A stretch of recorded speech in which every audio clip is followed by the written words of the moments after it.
Авто худалдааны зохицолбор буюу зогсоолын талбай байгуулагдсанаас хойш автомашины худалдаа эрхлэгчид 50 байхаа болжээ. Нэг талдаа төр засгийн шийдвэрийг даг гээд хуучин ажлын байрнаас нь авто худалдааны зохицолбор руу чирээд нөгөө талдаа дассан газрын даавуу зөөлөнгээд автомашины худалдаа эрхлэгчид гэдийсээр байна. Онцлол өнөөдөр даах хүрээ тэрээд компани буюу иргэдийн хэлдгээр даах хүрээ техникийн захын автомашины ченжүүдийн төлөөлөл мэдээлэл хийлээ.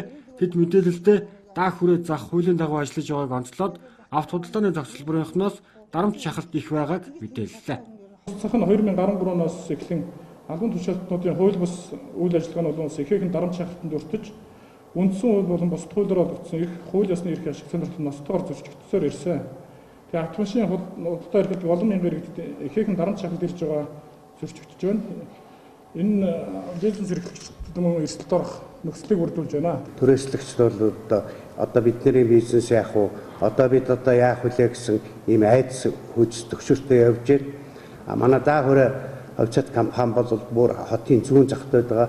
Тэр газрын бохирдол, тэр замын төвжирэлт ерөөсөө хамааралгүй ийм газар бид нар ажил үүргээ явуулдаг ийм улсууд байж байгаа. Тэгэхээр үйлдвэрчний байгууллага бол энэ хөдөлмөрчдийн эрх ашгийг хамгаалах үүднээс бол ямар тэмцлийн шугам байдгийг цаашлаа ч гэсэн одоо энэ тэмцлийн ямар шугам байна бүх шугамар нь тэмцэнэ гэдгээд илэрхийлж байна.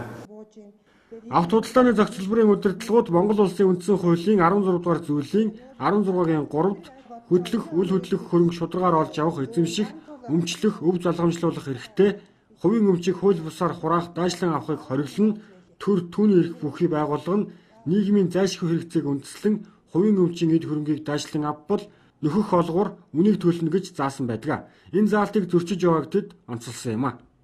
Захуудыг одоо мянган машины зогсоод гэх мэт энэ газруудыг бол хүч хэрэгжүүлэх гэсэн энэ бол үндсэн хууль зөрчсөн асуудал.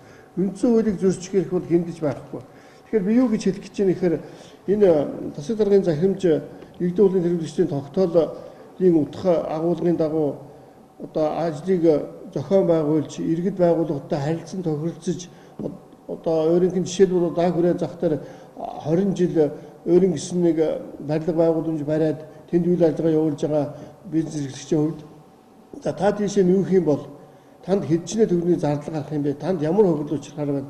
Таны одоо нөхцөлийг хангаж өгөөгээд төрөөс нөхөн болгоорыг нөгөөд тэнд үнэгүй талбай өгөөд ингээд заа гэгээд зөвшөөрсөн нөхцөлд бол нүүлгэх тухай асуудал ярих байхгүй. Даах хүрээ захтаж гэсэн тэгж ярих анханасаа ярих ёстой.